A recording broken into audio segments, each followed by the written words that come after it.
Saviez-vous qu'il existe une vie prospère sur Terre, à des milliers de mètres de profondeur, où la lumière du Soleil n'atteint jamais et où les pressions sont écrasantes? Ces profondeurs, considérées comme hostiles et désolées pendant des siècles, abritent des écosystèmes vibrants. Des écosystèmes qui se développent sans dépendre de la photosynthèse, le processus fondamental pour presque toute la vie à la surface. Nous parlons d'un monde sous-marin caché où l'énergie provient de sources chimiques. Comment est-il possible que des organismes complexes survivent et s'épanouissent dans ces conditions extrêmes d'obscurité et de pression? La clé réside dans des processus biologiques et géologiques qui transforment les éléments inorganiques en énergie vitale. L'une des découvertes les plus marquantes du 20e siècle a été l'existence de sources hydrothermales au fond de l'océan.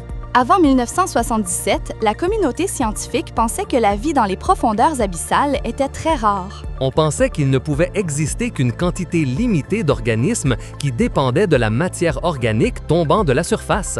L'expédition du submersible Alvin au rift des Galapagos, dans l'océan Pacifique, a radicalement changé cette vision. Là, à une profondeur d'environ 2500 mètres, les scientifiques ont observé quelque chose d'étonnant. Ils ont vu d'énormes colonies de créatures jamais vues auparavant, regroupées autour de cheminées qui expulsaient des fluides chauds. Pourriez-vous décrire ce que sont exactement ces sources hydrothermales et comment elles se forment?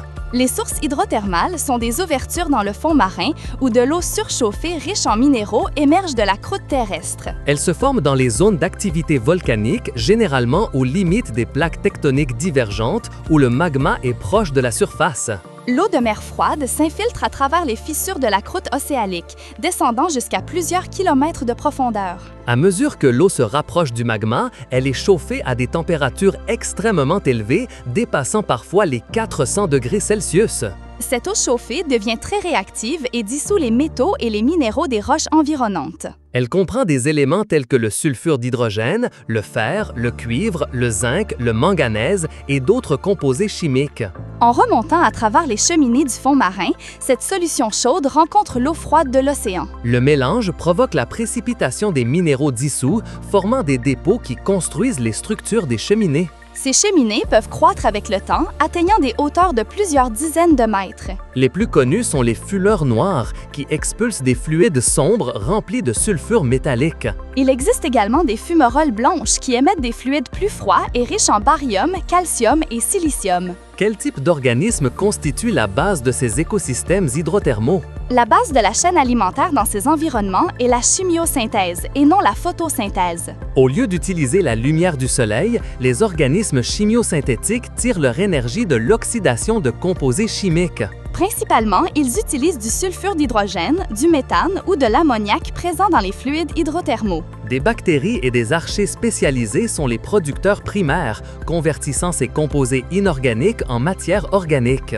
Ces bactéries peuvent vivre librement dans l'eau ou plus communément en symbiose avec des animaux plus grands. Un exemple emblématique est celui des vers tubicoles géants, connus scientifiquement sous le nom de Riftia pachyptila. Ces vers atteignent des longueurs impressionnantes, dépassant dans certains cas 2,5 mètres de long. Ils sont dépourvus de bouche et de système digestif, obtenant tous leurs nutriments grâce à une symbiose unique. À l'intérieur d'un organe spécial appelé trophosome, ils abritent des milliards de bactéries chimiosynthétiques. Ces bactéries oxydent le sulfure d'hydrogène que le ver absorbe de l'eau environnante. En échange, les bactéries fournissent des composés organiques que le ver utilise pour sa croissance et sa survie. Les vers tubicoles possèdent une hémoglobine spéciale qui leur permet de transporter l'oxygène et le sulfure d'hydrogène simultanément sans que le sulfure ne soit toxique. Un autre animal emblématique de ces écosystèmes est la palourde géante, comme Calyptogena magnifica. Ces palourdes peuvent atteindre 30 cm de long ou plus. Tout comme les vers tubicoles, ils dépendent de bactéries chimiosynthétiques qui résident dans leurs branchies. Les branchies de ces palourdes sont extrêmement grandes et vascularisées pour maximiser l'échange de gaz et de produits chimiques. On trouve également des moules du genre Bathymodulos qui forment des tapis denses autour des sources. Ces moules entretiennent également une relation symbiotique avec des bactéries chimiosynthétiques dans leurs tissus branchiaux. Y a-t-il d'autres créatures surprenantes dans ces habitats en dehors des vers ou des mollusques? Oui, bien sûr, on trouve des crabes yétis, dont le nom scientifique est Kiwa hirsuta, couverts de poils soyeux sur leurs pinces. On pense que ces poils agissent comme des fermes pour cultiver des bactéries chimiosynthétiques, que le crabe gratte ensuite pour se nourrir. Les crevettes aveugles du genre Rimicaris, comme Rimicaris exoculata, sont abondantes près des fumeurs noirs. Elles ont des organes sensibles à la lumière sur leur dos qui détectent la faible lumière infrarouge émise par les fluides chauds. Cette capacité leur permet de naviguer et de localiser les zones les plus riches en nutriments. Cette capacité leur permet de naviguer et de localiser les zones les plus riches en nutriments.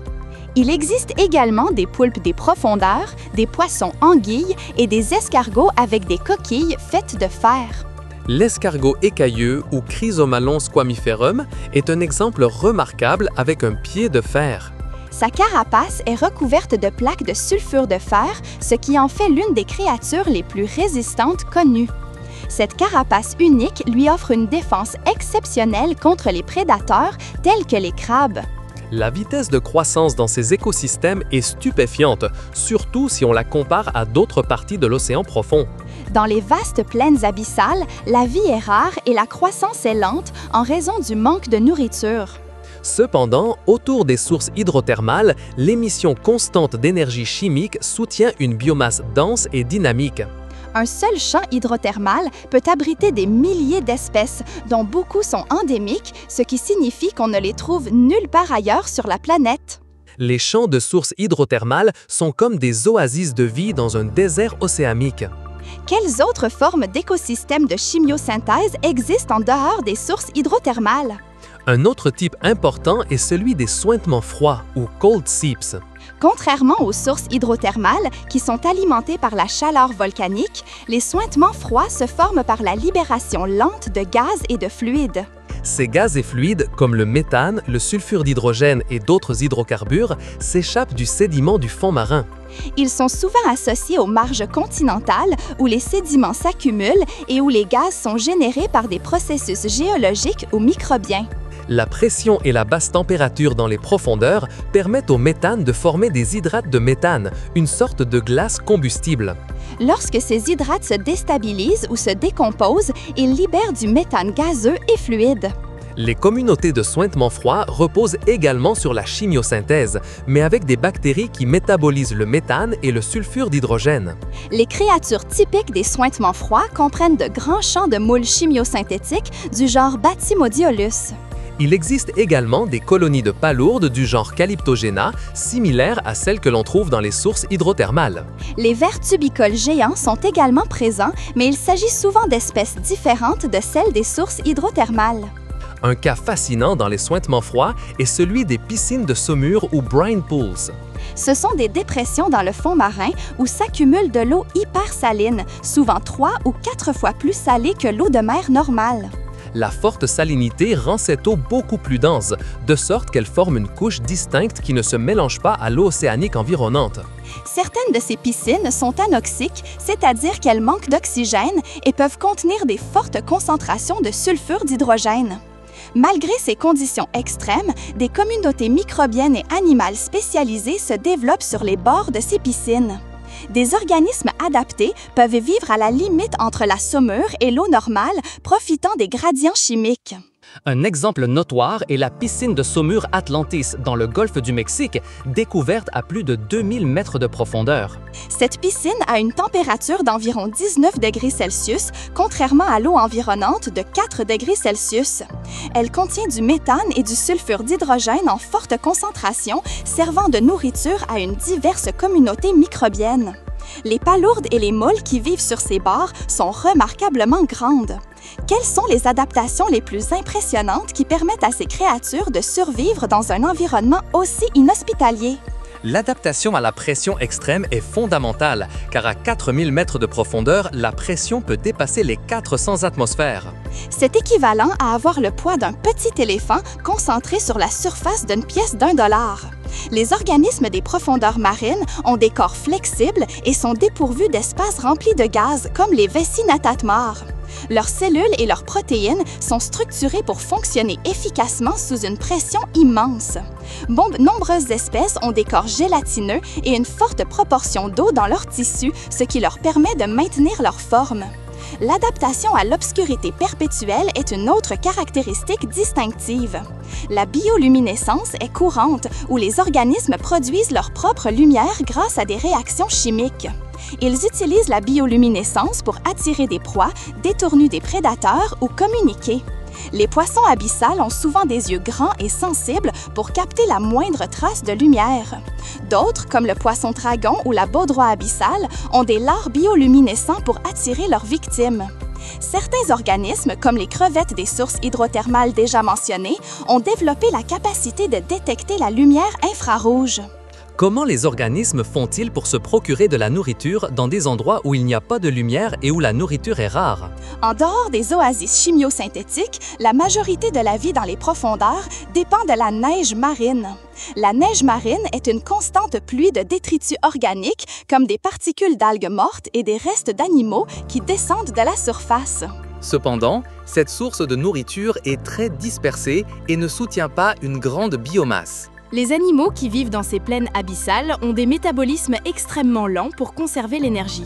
Ils ont développé des stratégies comme des bouches énormes et des estomacs extensibles pour profiter de toute opportunité de se nourrir. Les exemples incluent le poisson ogre qui attend immobile que sa proie nage directement dans sa bouche. Les adaptations aux températures extrêmes sont également cruciales, en particulier dans les environnements hydrothermaux. L'eau autour des évents peut passer de plusieurs centaines de degrés Celsius à seulement quelques degrés en l'espace de quelques centimètres. Les organismes vivent dans un gradient thermique très étroit qui s'adapte à leurs besoins spécifiques. Les bactéries et archées extrémophiles prospèrent dans ces conditions, certaines même à des températures supérieures au point d'ébullition de l'eau. La découverte de ces écosystèmes a eu un impact profond sur notre compréhension de la vie sur Terre. Auparavant, on pensait que toute vie complexe dépendait directement ou indirectement de l'énergie solaire. Les sources hydrothermales et les suintements froids ont démontré que la vie peut s'épanouir dans l'obscurité totale. Elle utilise des sources d'énergie complètement différentes, ouvrant de nouvelles perspectives sur l'origine de la vie. Certains scientifiques spéculent que la vie sur Terre a pu apparaître près de sources hydrothermales primitives. La Terre primitive était dépourvue d'oxygène atmosphérique et était soumise à de forts bombardements de météorites. Les profondeurs océaniques auraient fourni un refuge stable et une riche source de composés chimiques. Cela offre un scénario plausible pour le développement des premières formes de vie. L'étude de ces écosystèmes a également des implications cruciales pour l'astrobiologie. Elle suggère que la vie pourrait exister sur d'autres corps célestes avec des océans subsuperficiels. Des lunes comme Europe de Jupiter ou Encelade de Saturne ont des océans liquides sous d'épaisses couches de glace. On pense qu'il pourrait exister des sources hydrothermales ou une activité géologique similaire dans leurs fonds océaniques. La présence d'eau liquide et d'énergie chimique augmente considérablement la probabilité de trouver de la vie extraterrestre dans ces endroits. L'exploration de ces écosystèmes a été possible grâce à des avancées technologiques extraordinaires. Les submersibles habités, comme le susmentionné Alvin des États-Unis ou le Shinkai 6500 du Japon, ont été essentiels. Ces véhicules permettent aux scientifiques d'observer et de collecter des échantillons directement au fond de la mer. Les véhicules télécommandés ou ROV, comme le Jason des États-Unis, sont de plus en plus importants. Les ROV peuvent fonctionner pendant des périodes prolongées et atteindre des profondeurs supérieures à celles des submersibles habités. Ils sont équipés de caméras haute définition, de manipulateurs robotisés et d'une large gamme de senseurs scientifiques. Les véhicules sous-marins autonomes ou AUV commencent à jouer un rôle dans la cartographie et la détection initiale de nouvelles zones. La cartographie des fonds marins à ces profondeurs est un défi monumental. La topographie est complexe avec des montagnes, des vallées et des cheminées volcaniques qui peuvent atteindre des hauteurs impressionnantes. Les défis technologiques incluent le développement de matériaux qui résistent à des pressions extrêmes. La création de systèmes de communication fonctionnant à travers des milliers de mètres d'eau est également nécessaire. La logistique d'exploitation des équipements dans un environnement aussi éloigné est immense. La recherche dans ces environnements profonds continue de révéler de nouvelles espèces à un rythme étonnant. On estime que seul un faible pourcentage des espèces des profondeurs marines a été découvert et décrit. Chaque expédition apporte avec elle le potentiel de découvrir des formes de vie complètement nouvelles pour la science. Ces découvertes élargissent non seulement nos connaissances biologiques, biologiques. Elles ont également des applications pratiques potentielles dans la biotechnologie et la médecine. Les enzymes d'organismes extrémophiles capables de fonctionner à des températures ou pressions élevées sont d'un grand intérêt. Elles pourraient être utilisées dans des processus industriels nécessitant des conditions extrêmes. Par exemple, des enzymes de bactéries thermophiles sont utilisées dans les détergents à lessive qui fonctionnent à l'eau chaude. De plus, la bioprospection dans les profondeurs abyssales recherche des composés bioactifs dotés de propriétés antibiotiques ou anticancéreuses. La protection de ces écosystèmes uniques est une préoccupation croissante. Bien qu'ils soient éloignés de la surface, ils ne sont pas à l'abri des menaces humaines. L'exploitation minière des fonds marins représente une menace potentielle. Les dépôts de sulfure massifs autour des sources hydrothermales sont riches en métaux précieux, ce qui suscite un intérêt pour leur exploitation commerciale. L'exploitation minière pourrait détruire ces écosystèmes fragiles et leurs espèces endémiques. De plus, le changement climatique et l'acidification des océans peuvent également avoir des impacts indirects sur les profondeurs. Bien que les effets directs peuvent être moindres dans les grandes profondeurs, les changements dans les courants océaniques pourraient altérer la distribution des nutriments. La recherche et la conservation sont cruciales pour assurer la préservation de ces mondes sous-marins. Des zones marines protégées sont en cours de création pour sauvegarder la biodiversité des profondeurs. Des zones marines protégées sont essentielles pour l'étude et la gestion durable de ces ressources. La fascination pour ces écosystèmes est indéniable. Ils nous montrent l'incroyable capacité de la vie à s'adapter et à s'épanouir dans les conditions les plus extrêmes.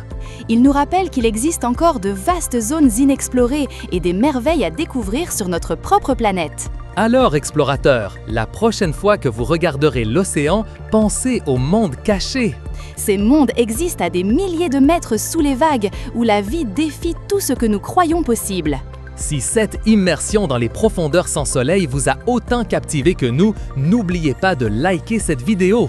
Partagez cette histoire fascinante avec vos amis et votre famille afin que davantage de personnes connaissent ces écosystèmes surprenants. Et si vous voulez continuer à explorer les plus grands mystères de notre univers et de notre planète, abonnez-vous à notre chaîne.